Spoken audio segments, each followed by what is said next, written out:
Trials of Osiris is doomed to fail is the title of this video from ZkMushroom, who is a PvP legend in Destiny 2 and an avid Trials of Osiris player. I myself have left this playlist a few years ago. I got sick and tired of matching cheaters, and really the playlist got kind of stale for me. But I'm really curious to see what he has to say in this video, so let's jump into it. Ladies and gentlemen, it's time to once again talk about Trials of Osiris. I recently made a video talking about how to change Trials and what didn't work, and with the new expansion, The Edge of Fate, Trials of Osiris somewhat managed to get worse than it was. If nothing changes, I think it is officially going to be the end of the beloved game mode that lasted for more than 10 years in Destiny. Trials is currently completely losing its identity. That's the big problem. The main goal, which is to reach the Lighthouse Golden Chest, is completely pointless this season. Getting 7 wins without losing in Trials was the most satisfying PvP moment in Destiny history, in my opinion. You'd have people screaming when they would finally land at the Lighthouse for the first time. You would get rain with loot, get unique weapons that are adept, unique ornaments to use on your cool armor, etc. This is true. Trials is meant to be the pinnacle achievement in Destiny 2, at least on the PvP side of things. Obviously in PvE, the peak achievement would be, I guess, a world's first in the raid race, or even just clearing contest without cheating, apparently. But on the PvP side of things, Trials is absolutely peak, or at least that's what it has been for so long now. I'm not sure if achieving maximum rank in comp is technically more prestigious, and maybe Bungie is pushing towards that direction, but I can't help but feel like Trials should always be the pinnacle achievement for a PvP player, and diminishing that experience is definitely detrimental for the Destiny 2 community as a whole. This season, Bungie removed adept weapons to replace them with tier 5 weapons. Tier 5 weapons, I'm gonna be honest, are pretty nice. They have all the perks, barrel, mag, everything enhanced, and they can even use the new enhanced mods. You think that getting that from the Lighthouse chest would be pretty amazing, right? And that it would be guaranteed if you get a flawless, right? Nah, Bungie said no. You actually need to get 400 plus lights and Guardian rank 8 to 9 to get that. That is just an awful system in my opinion. Someone at 400 light could play Trials, get a few wins, get the same or even better loot than the person completing the most intense PvP achievements. Actually, in fact, Defizzle mentioned this where he lost matches in Trials and still got tier 5 weapons. So technically speaking, someone that does the power grind is rewarded more for losing in Trials than someone that successfully achieves 7 wins and goes to the Lighthouse. This completely changes the entire dynamic of playing PvP and of playing Destiny 2, really. Everything in the game is funneled through the portal and this power grind system, and if you want to achieve the best loot in the game, you're going to have to clock in around 200 hours of playtime to get to 450 power, and only then will you get those spicy tier 5s. The flawless? Like what? For example, the first card that I played in Edge of Fate with Astrocross and Frost. I was 300 lights, Frostbow was 350, and Astrocross was around 400 something. We all played together, got the 7 win streak, the flawless, reached the Lighthouse, we opened the chest. Astrocross got 4 tier 5 drops, and maybe like 1 tier 4. Frostbolts got tier 3 and tier 4. I got tier 2 and tier 3. Even though we did the same exact activity, it was really like tough for all of us, and only Astrocross got the tier 5. Like that makes absolutely 0 sense. To be fair, it kind of does make sense to play the other side just a little bit, so here's why. The more time you invest in the game, the better your loot should be. Like this is all a part of power fantasy, so it kind of does make sense that once you do invest that time, you do get better loot in general. It just feels very wrong to go all the way to the Lighthouse, which is like the pinnacle of Destiny 2 PvP, and not get the very best loot drops. I'm sure everyone can agree that even if you're under leveled, you should at least get 1 tier 5 for going to the Lighthouse. Maybe if you're like properly leveled, like 400 plus or whatever, then you get like 2 or 3 drops perhaps. That's fine. I'm okay with a system like that where you reward players more for investing their time in the game. This is obviously the direction that Bungie is trying to push us. But what I'm not okay with is I have gone to the Lighthouse now, both of these weeks, and I got tier 2 weapons both times. The first time I was power level 270, the second time I was power level 330. So I've never even gotten a tier 3 Trials weapon from going to the Lighthouse twice. Everyone that plays Trials and reach the Lighthouse, which is super tough, let's be honest, should be able to get guaranteed tier 5. And if they get a win streak of 7+, they should get more tier 5. Guaranteed. Even if they're 200 light power. And why do I care so much about all this stuff? Like, I'm not trying to gatekeep. I'm currently the max level, 400, blah, blah, blah. And I'm getting to tier 5 from Trials. I should be happy, right? But no, the problem is going to be the population of Trials of Osiris. So the first weekend of Burnouts, which is the best map, and it should be booming, and it should have so many players, we only got 150,000 players in Trials. Yes, I understand that since the final shape, we lost a majority of the population, but 150,000 players on a brand new DLC with the best map and new changes and new armor and new weapons should be more than that. Yeah, we were kind of hoping that even though the population had dwindled quite a bit from the fallout of the final shape, and even though the Edge of Fate didn't launch to massive numbers and success, we were kind of hoping that maybe the players would come back with time as they saw what the Edge of Fate has in store for them. But it's not like that at all. It's like we're starting a whole new year, a whole new expansion, and we're at half or less than half of the population across all playlists, which means that fast forward, 3, 4, 5 months from now, the populations might be some of the worst we've ever seen in Destiny 2. 150,000 used to be a low for Trials of Osiris, like back in the days. We used to get 300 plus each weekend, and 150 was like really bad.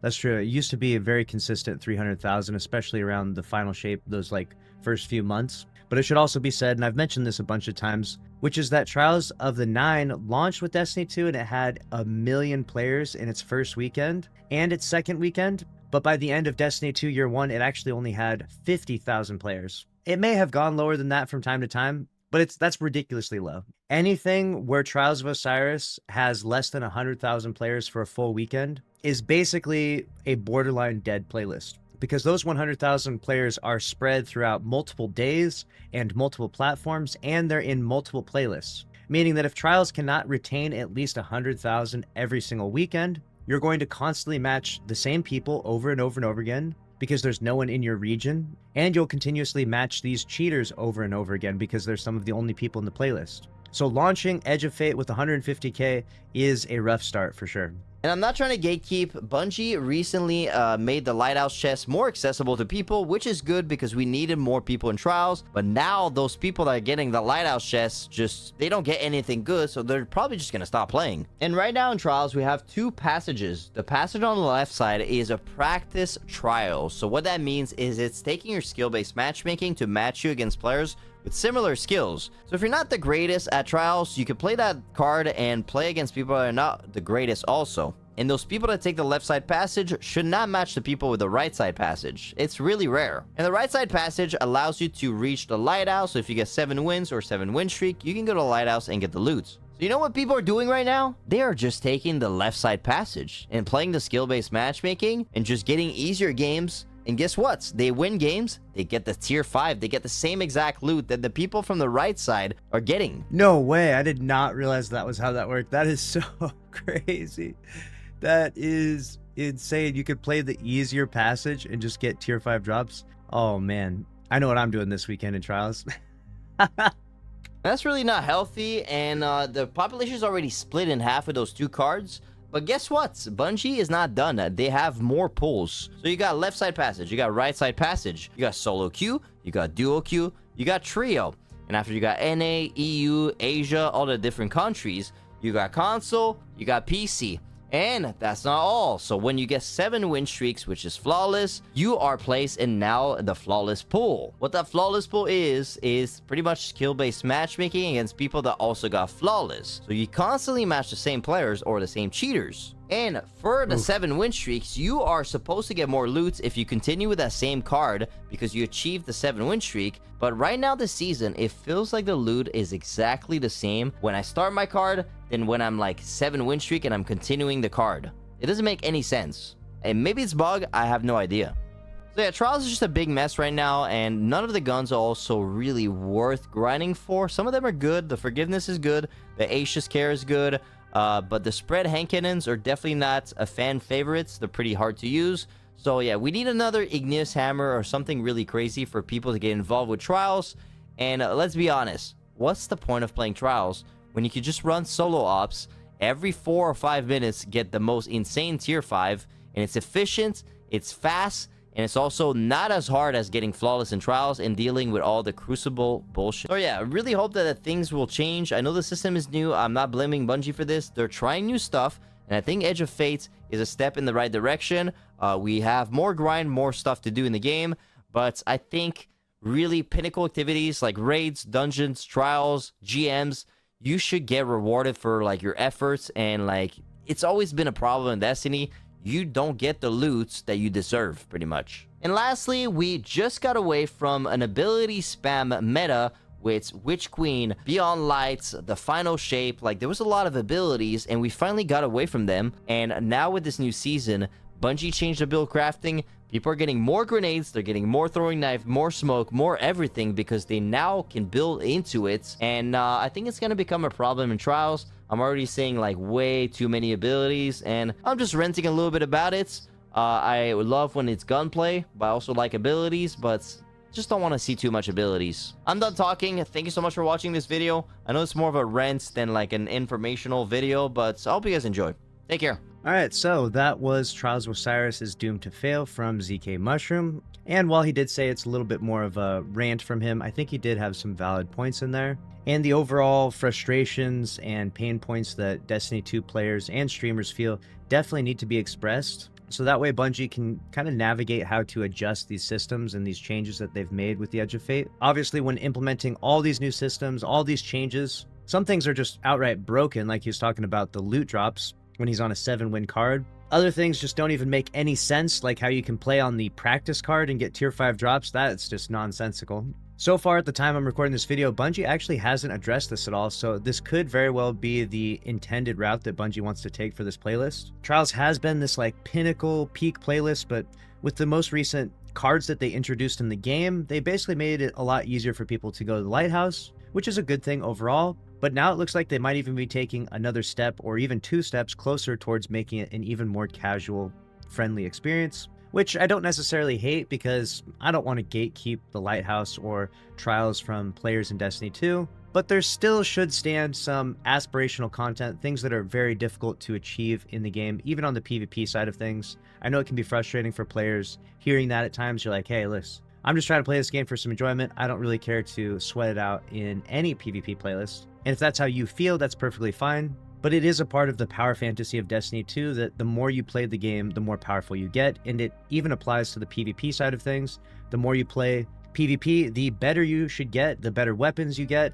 the better your awareness and timing and understanding of the game should be. And if there's nothing at the top of that hierarchy, like there's nothing to aspire to achieve, like the Lighthouse is easily accessible, getting tier 5 trials drops is basically just free, just jump in the playlist and lose a bunch of matches, then there's really nothing to aspire towards. You just jump in, play the game, get the loot that you want. And that strategy, I mean, we haven't seen how it's going to play out, so we haven't had enough time to see if this is a good thing or a bad thing. But we are definitely experimenting with something very new inside Destiny 2 Trials of Osiris right now.